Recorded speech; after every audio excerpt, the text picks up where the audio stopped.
Magising ka, Heart. Hindi ba kung ano katotohanan mo? There's a time that you have to, you have the right to decide and to who to love, who to be with. Mahal ko sa...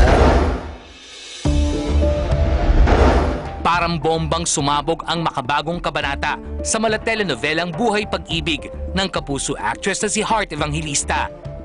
Ang inaakalang maayos na relasyon sa pagitan ng mga magulang ng dalaga at ng kasintahan nitong politiko ay may malaking lamat na pala.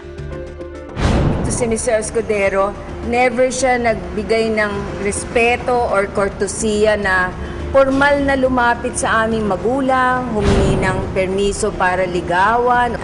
Ang ano namin doon, parang hindi karapat-dapat sa ating Pilipinong kultura. Inireklamo rin ng mag-asawa ang umano'y pagdalaw ni Cheese ng lasing o nakainom sa kanilang bahay. Natatakot ako sa anak namin. Yung tao, pag bastos ng magulang, ay lalo na yung anak ko, balang araw, kawawa naman yan, baka kung anong mangyari doon. Diba? So we're now appealing to Mr. Escudero to leave our daughter alone for a cooling off period. Mabilis ang naging reaksyon ni Heart sa lumabas na issue.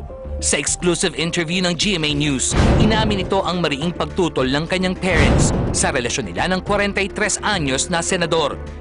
Hindi nang bagong balita yan. This isn't the first time it happened. But at that time, I was very young, kaya nagparaya ako. I thought it would make my parents happy. I understand that, they want the best for me and they're very protective. This time though, nanindigan ang dalaga. Ipaglalaban niya ang kasintahang politiko. Nahanap ko na yung taong para sa akin. Huwag na nila ilayo yung taong mahal ko.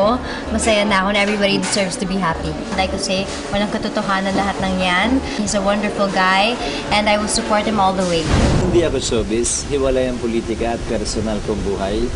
Ayaw ko manghimasok sa hindi pagkakaunawan sa pagitan ng anak at ng kanyang mga magulang. Sa harap naman ng sunod-sunod na banat ng mga ungpaw ko, napilitang magsalita noong Huwebes si Escudero. Iginiit nitong walang katotohanan ang mga sinabi at sasabihin ng mga magulang ni Heart. Parang din ako. Mahal ko din ang mga anak ko. Pero hindi ako mandadamay, mananakit at maninira ng kapwa sa ngalan ng pagmamahal ko sa anak ko.